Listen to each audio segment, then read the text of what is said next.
就那不可能的，在沙漠中开江河，远超过一切想象。我生命已被更新，你成就那不可能的，在旷野中开道路，远超过我的意念，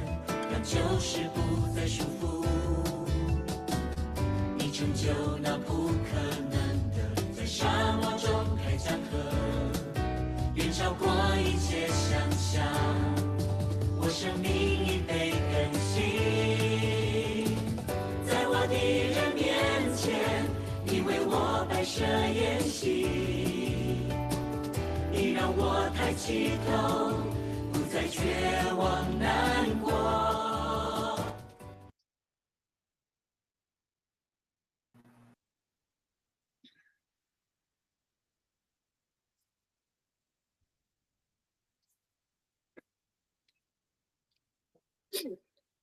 各位弟兄姐妹，大家早安，大家平安。我们要来进入撒母耳记上第26天的共读。今天要请嘉玲执事来带领我们大家做开始的祷告。好，我们起低头祷告。父上帝，我们渴慕你的话语，如鹿渴慕溪水。我们将你的话藏在心里，免得我得罪你。求主光照我们，用心灵的诚实真实敬拜，不是只有外表的仪式，不是只有嘴上说说。此刻我们一起灵修，一起聆听你的话语。求主与我们同在，赐下智慧和启示的灵，好使我们真知道你。谢谢主，垂听我们的祷告，奉靠主耶稣基督的名，阿们。阿们。谢谢。昨天我们从24章看到上帝非常巧妙的安排，借着扫罗的内急，让大卫的仇敌，也就是扫罗自动送上门哦。那这是大卫信心的大考验。他决定万万不可，绝对无论如何都不可伤害上主的受膏者。那甚至为了这样，大卫还跟他自己跟随他的人来强力的抗辩，独排众议。那他不仅用信心，也用口才，甚至还瓦解扫罗的心魔，让扫罗他认罪放声大哭，还祝福大卫。那扫罗最后像约拿单一样，23章约拿单已经宣告大卫必作王，而约拿单要成为他的臣仆。而在这里24章扫罗也宣告大卫必作王，以色列国要建立在大卫的手里。好，那父子两人呢都向大卫来书臣哦。好，但是扫罗显然是只是暂时的。好，那我们今天要继续来看24章跟26章，中间有一段很长的插曲，就是当扫罗26章讲到大卫又在劳扫罗的命但是中间插了一段故事。好，那我们先请嘉玲带我们来读25章的第1节到第3节。撒母耳死了，所有的以色列人为他举哀，然后把他葬在他的故乡拉玛。这事以后，大卫下到巴兰旷野去。有一个迦勒宗族的人叫拿爸，是从马云城来的。他在加密城做生意，是个有钱人，拥有3000只绵羊和1000只山羊。他的妻子叫艾比该，是一个美丽贤惠的女人。拿爸却是一个凶恶粗暴的人。好，那撒母耳死了。好，那前面讲到撒母耳老了。好，那撒母耳已经从这个高了大卫之后呢，几乎就隐藏起来。好，那这时候呢大约是扫罗作王的第18年哦。好，那这段时间是扫罗和大卫之间。好，那上主看见撒母耳的忧伤，好难过，所以让他知道上帝已经有一个找到合他心意的人。那虽然大卫也有去在逃跑的时候有去找撒母耳，但是显然撒母耳也没有对大卫或是说对扫罗能够有太大的这个管教的作用。那萨摩尔死了，好，那葬在他的故乡拉玛，好，所以萨摩尔的一生，好，那应该是要到死下台一鞠躬啊，好，但是扫罗到后面，好，扫罗还是没有办法这个没有撒母耳，好，所以我们看见后面撒母耳还会用不同的方式来出现哦。那这是以后大卫到巴兰的荒野去哦。那如果是圣经中的巴兰，好，那这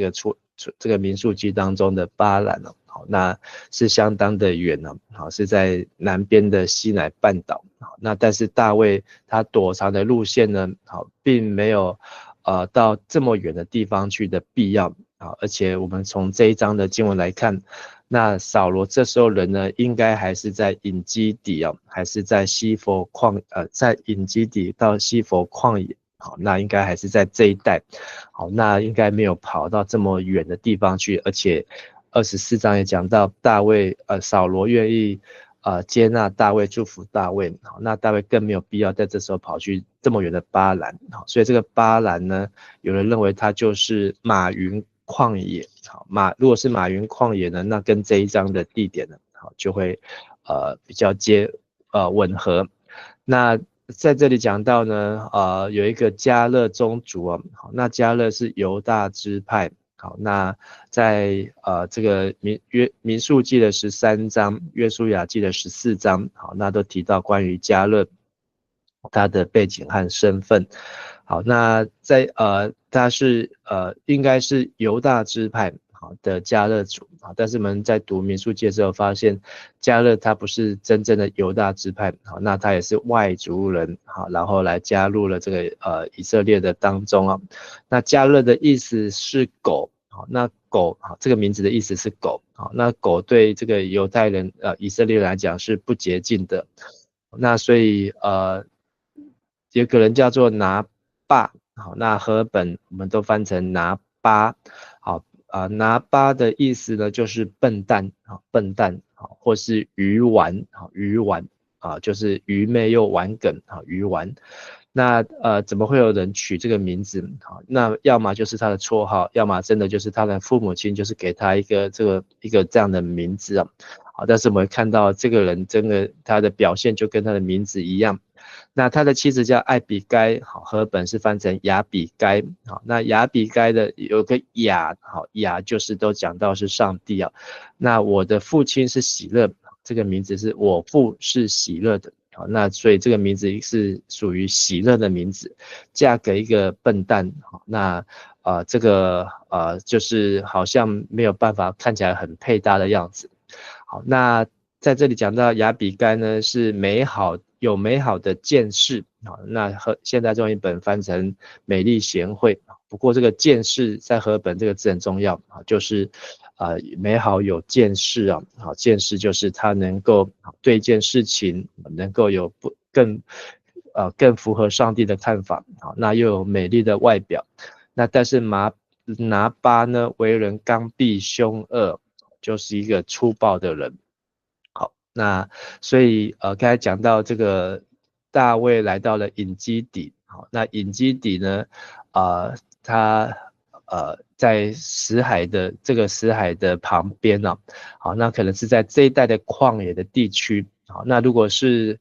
这个巴兰的旷野呢，就要到非常的南边。好，那接着再请这个嘉玲带我们来读第4到第9节。第4节，大卫在荒野听到拿爸在加密剪羊毛，就派10个年轻人到加密找拿爸，向他致意。大卫要他们替他向拿爸问安，说：愿你长寿，愿你和你一家平安，愿你事事顺利。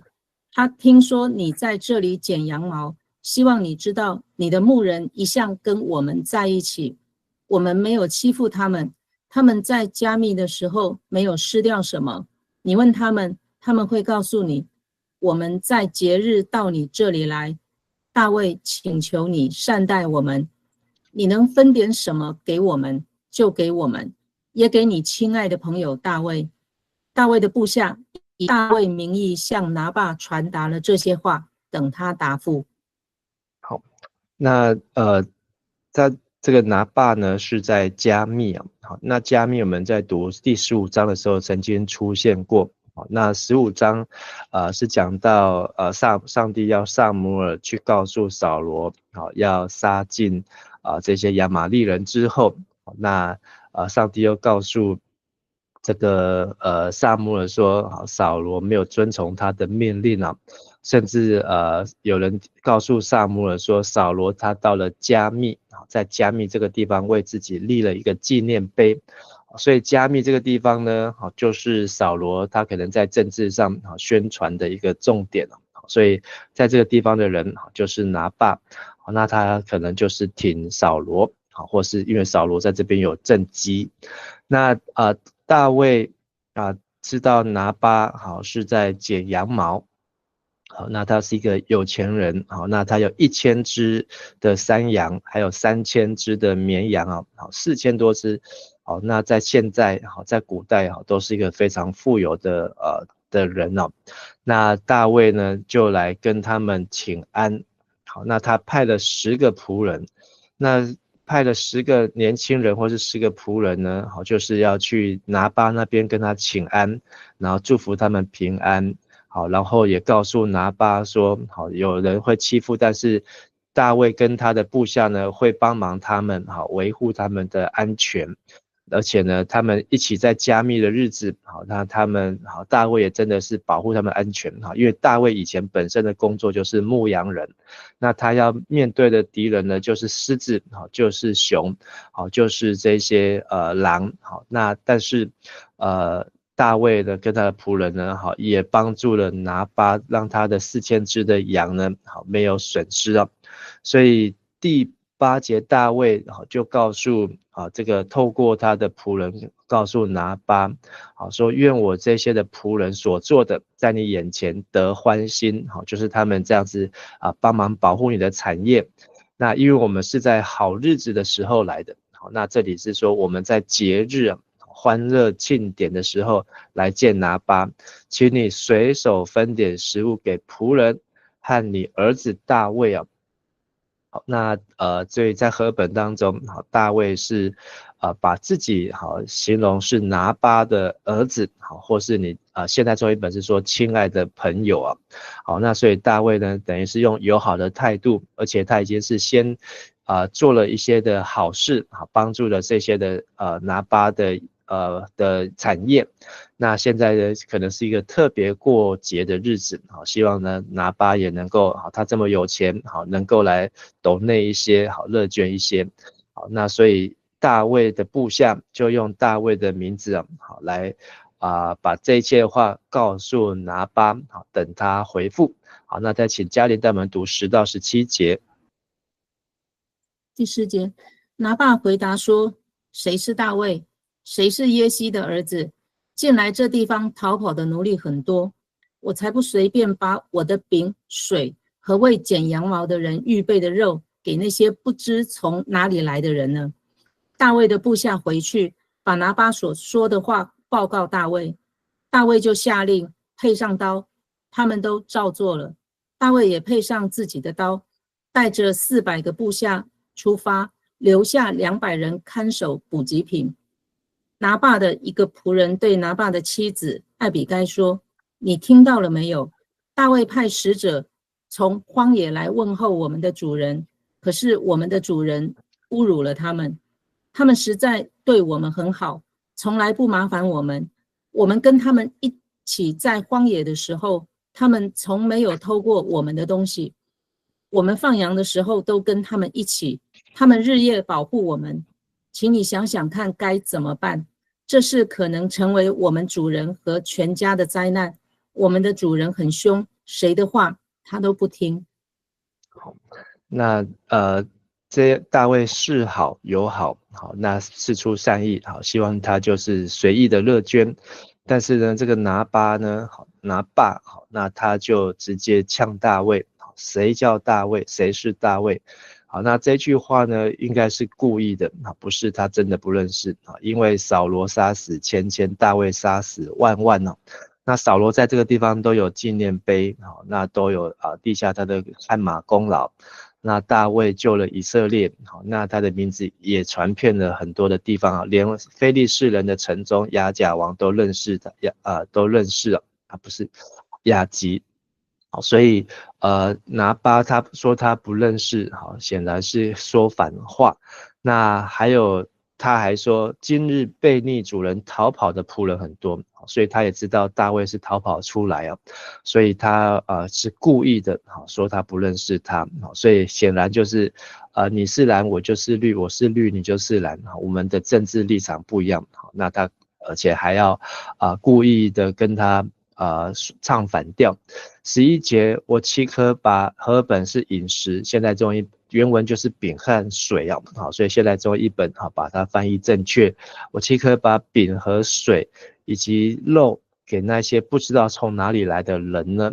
好，那拿巴应该都知道大卫从哪里来，是从扫罗那里来啊，但是大家把他当成是流浪狗一样啊，当成这个是在荒郊野外的这个这个禽兽一样，好，那连捐赠给他们，斗内给他们，就算他来帮忙照顾他的产业，他一点感谢之意都没有啊。那还有就是我们看到这个拿巴，他心中的骄傲，可以说他在这个当中，他完全没有提关于上帝有关的事情，虽然他是犹大支派，好，但是可以看到拿巴，好，他从头到尾可以说是个心中无神的人。那所以大卫呢回去之后，大卫就非常的生气哦，叫他们带着刀，就是准备拿刀出去呢做什么呢？那知道就是要去复仇啊，好，因为大卫被羞辱。好，那前一章是大卫他也有刀可以杀扫罗，好，但是他不杀。现在呢，他刻意要拿刀，好，要杀好这个拿巴。那几个原因，不是说大卫他克制不了，好，那还有就是因为拿巴他不像扫罗是上主的受膏者，好，所以大卫呢他就他不是不会杀人，因为他常常出去打战了，好，常常要杀仇敌。好，那所以这时候14节是拿巴的仆人，好，来告诉艾比该，好，然后说这件事情的发生。那这个仆人的叙述呢很完整，好，那所以他也是讲的是实话，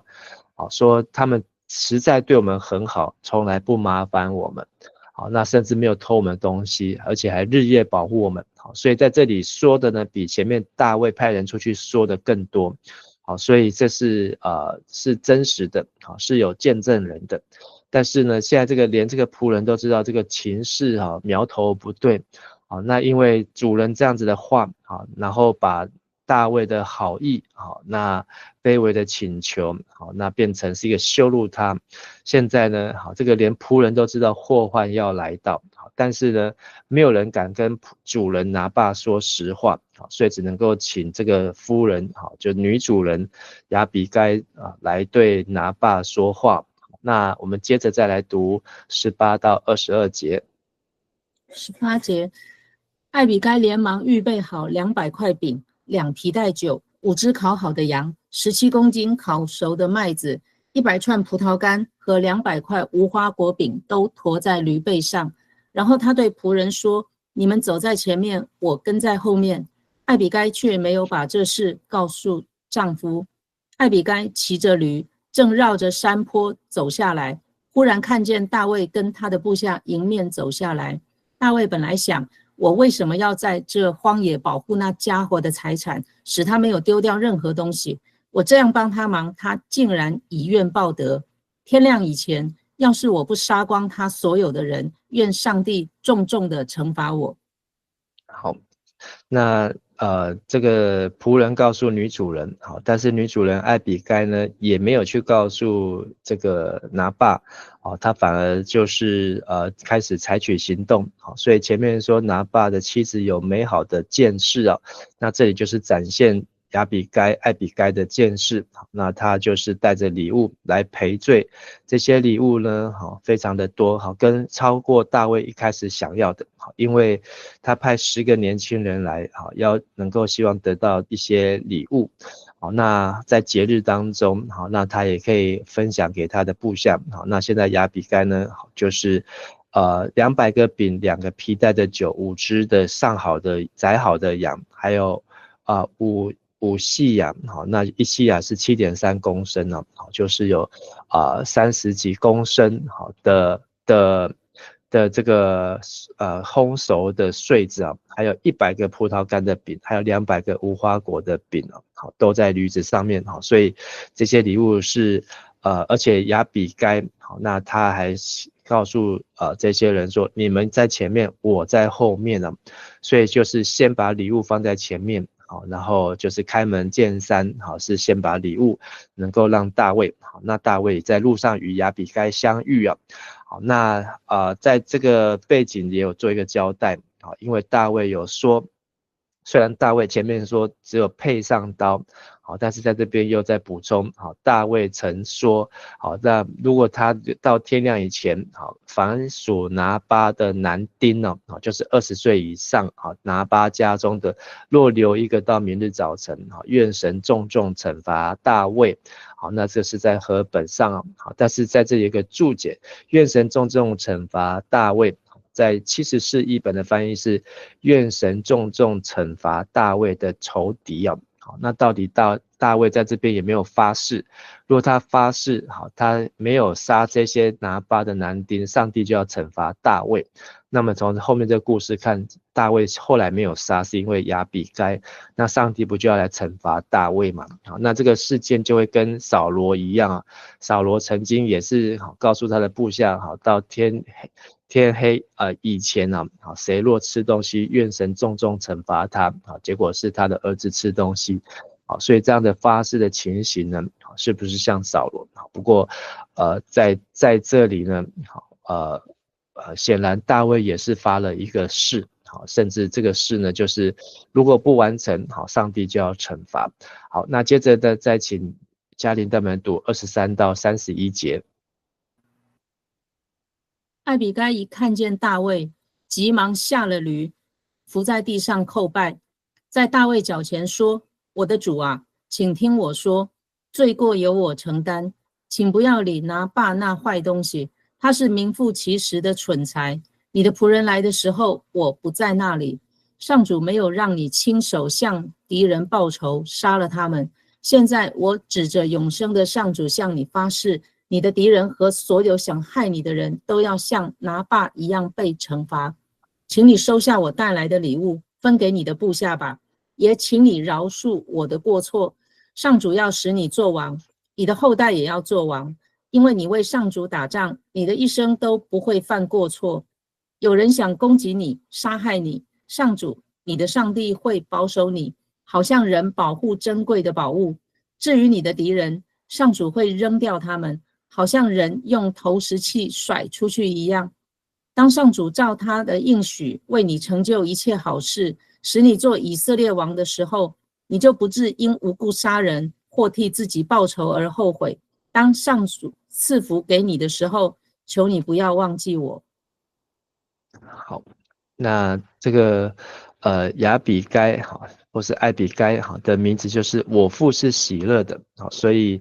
即便这个他的家族、他的先生好惹来的这个麻烦，好，甚至要带来杀身之祸，好，就是要抄家灭族，但是亚比该还是有见识，好，然后有机智，好，那他用立即的反应和行动，好，来第一个向大卫来认罪，说愿这罪归于我。然后他形容自己是使女，好，或是形容自己好是卑女，好，那接下来这里面的对话呢，好，可以看见这个艾比该她的口才。那可以看见她跟她的丈夫拿巴呢是完全不一样的人，她的丈夫是一个骄傲，心中没有神，但是艾比该呢，她在这里面指着耶和华，指着上主的名，指着上帝的名起誓，甚至呢用7个祝福来祝福大卫，第一个就是所有大卫仇敌要像拿巴一样变成鱼丸。那第二个就是他直接带着礼物好来给大卫。第三个呢就是求大卫来原谅好这些的过犯。然后第四个就是神要为大卫建立坚固的家，而且他还知道大卫是一生没有什么罪恶，所以其实连拿爸的妻子都对大卫他的过去都非常的清楚，所以两个夫妻可是两个看大卫呢，一个是在嘲笑他，说大卫是谁，耶西的儿子是谁，但是一个是真的认识他，为他祝福。第五个是，如果有人要追赶你，寻索你的命，那你的性命在耶和华那里，如同藏在生命的宝藏，真的是太会讲话，把大卫的命看为至宝。第六个就是你的仇敌的性命，耶和华必甩去，像甩石头一样，大卫也是甩石头来杀歌利亚。第七就是耶和华照应许你的福气赐给我的主，等你做王的时候，你就不会因为流无辜人的血而心里有亏欠。太会说话了，这个亚比该，那比这个大卫的口才更好。那最后他有一个小小的请求，就是当神赐福给我主就是大卫的时候，请你记得你的使女所以这一篇的这个对话呢，真的是千载流传，值得我们可以好好的来学习。那这也真的说中了大卫的心。那再请嘉玲带我们来读32到35节。大卫对他说：赞美上主，以色列的上帝，他今天差你来见我。我为你的件事和你今天所做的一切感谢上主，因为你使我没有犯杀人和为自己报仇的罪。上主使我没有伤害你，但我指着上主以色列的永生上帝发誓，要不是你急忙赶来见我，拿巴家所有的男丁在天亮以前都会死光。于是大卫收下艾比该带来的礼物，并对他说：安心回家吧，我会照你的话做。那这个让这一段话呢，艾比该的话让大卫完全改变了，他的马上软化下来，本来是非常的生气，带着人要来抄这个拿巴的全家，但是没有想到他的老婆是这么样子的聪明，又有智慧，而且又这么样有诚意，而且又这样子给他7重的祝福所以瞬间呢大卫完全下不了手，那他也反过来祝福艾比该平平安安的回家，那他愿意来饶了拿巴一命好，那再请嘉玲带我们读36到39。艾比该回到拿巴那里，拿巴正在家里享受盛宴，好像王所享受的一样，他心情畅快，喝得烂醉。因此艾比该当晚没有告诉他所发生的事，等到第二天早上他清醒了才告诉他。拿巴立刻失去意识，完全瘫痪。10天后上主再打击拿巴，他就死了。大卫听说拿巴死了，就说：赞美上主，他为我报了拿巴侮辱我的仇，而且使我他的仆人没有做错事。上主因拿巴的恶行惩罚了他。不久大卫派人去向艾比该求婚。那艾比该呢，他是一开始就应该要主人他的仆人希望这个艾比该能够去跟拿巴说一说，劝一劝，但是艾比该是没有，所以我们可以说他是快快的听，然后慢慢的说，那最后才是慢慢的动怒那所以他看到家中拿巴还在享乐，这里说拿巴他像王一样的享受所以其实这里就是这个25章放在24跟26的中间，就是在形容扫罗他就像是拿巴，他就是这个愚顽人他就是这个笨蛋那但是这是真的有记载的一个事情那拿巴像扫罗，扫罗像拿巴两个的对照，而这个艾比该像大卫，大卫像艾比该那就是形成一种对比好，那所以艾比该就更慢慢的说，好，等到他早晨才告诉他，好，一听就拿爸就吓到心脏心，这个原文是心死亡，他的心死亡，但是就是这边写和本翻成心脏病了，心脏病，好，那但是在他的意思也不是心脏病，好，就是失去意识，好，那这样就有点陷入到这个昏迷当中，好，就休克。可以说他休克，然后10天后就死了。好，那这个是出于上帝啊，好，所以大卫还没有出手，好，但是呢，拿爸呢，好，却被自己的这个举动呢，或是这个艾比该怎么对他说的也很重要。好，艾比该也可以轻描淡写的说，但是艾比该怎么说的，圣经没有记载，好，以至于拿爸听了会非常的恐惧啊，好，所以这个艾比该可能说也很重要。好，那所以死了之后呢，大卫好，他的动作是什么？好，他去求婚了。好，那他对于这个见识美丽的女子呢，好，觉得是非常难得的，好，要娶她为妻。好，那后面呢，我们再请嘉玲带我们读40到44节。大卫的仆人到加密见艾比该，对他说：大卫差我们来接你到他那里做他的妻子。艾比该俯伏在地上说：我是他的使女，我愿意洗他仆人们的脚。艾比该赶快起来，骑上他的驴，带着他的5个婢女和大卫的使者一起去了。艾比该就做了大卫的妻子。大卫已经娶了耶斯列人亚希暖，现在又娶了艾比该。这时扫罗已经把他的女儿米甲，就是以前大卫的妻子，嫁给了加林人拉益的儿子帕提。以上。好，谢谢。那这个大卫好见艾比该，好，那艾比该被大卫求婚，好，那艾比该的反应也很重要，好，那艾比该的反应是：看哪，你的使女情愿做婢女，为我主的仆人洗脚。好，所以这又是一个对照。前面讲到拿爸像王一样的享受，可是他的妻子呢，却愿意做婢女，从使女变婢女啊，然后甚至她是一个大有钱人的太太，好，是一个贵妇，好，但是她愿意为大卫来洗脚啊，好，所以这个就是一个非常强烈的对照。好，那他也带着5个女仆就去嫁给大卫啊。好，所以一个主人有5个女仆在侍奉他，好，那这个是非常有身份有地位啊，好，会有5个女仆。好，那至于大卫娶亚比该有没有金银财宝这些啊，圣经就没有交代啊。那这些4000只的羊到底归谁也没有交代。好，但是他交代的是，好，大卫已经前面娶了这个米甲。好，那他还娶了耶斯列人好亚希暖，好，那所以他们都做他的妻子。好，那44节是交代好，本来这个米甲已经被扫罗改嫁给别人了，好，所以这个扫罗也是很恶霸，好，就是他把女儿嫁出去，好，然后呢，因为要杀大卫，好，然后又怪他的女儿欺骗他，好，所以嫁给这个加林人帕提，就是拉益的儿子啊。好，那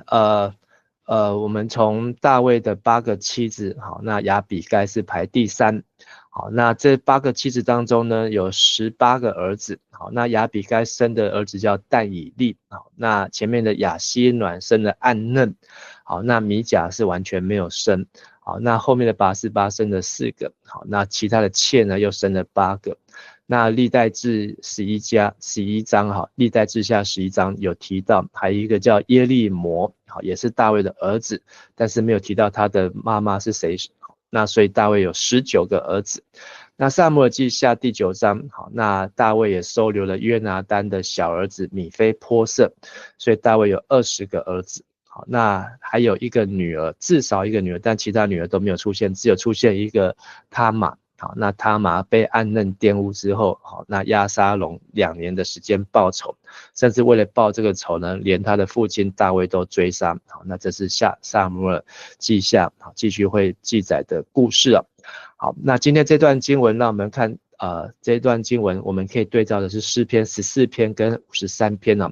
14篇第1节就说，愚顽人心里说没有神，他们都败坏了行了可憎的事，没一个人行善了。好，所以愚顽人就是拿巴的名字。好，然后第14篇的第4节说，作恶的都没有知识吗？吞吃我的百姓如同吃饭一样，不求告耶和华。好，就在形容拿巴。好，那所以我们从今天这段经文来看到，大卫爱邻舍，主动关心社区，维持社区的秩序，而拿巴是贪爱钱财，好，轻视大卫现况，好，羞辱大卫的忠心。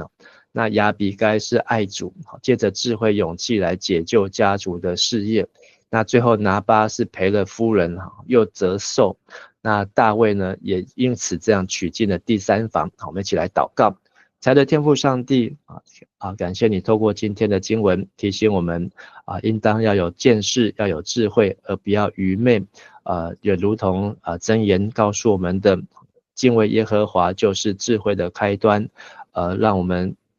当我们失去对神的敬畏，我们就成为愚顽人，我们就成为愚拙愚昧。求主帮助我们所思所想，我们能够快快的听，慢慢的说，也慢慢的动怒，让我们所说的话都能够有智慧，特别从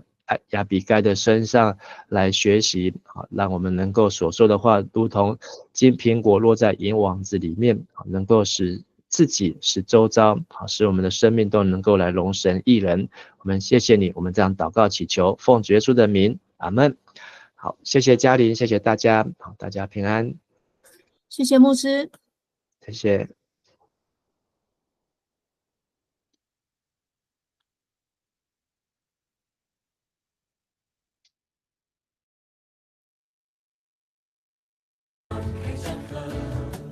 远超过一切想象，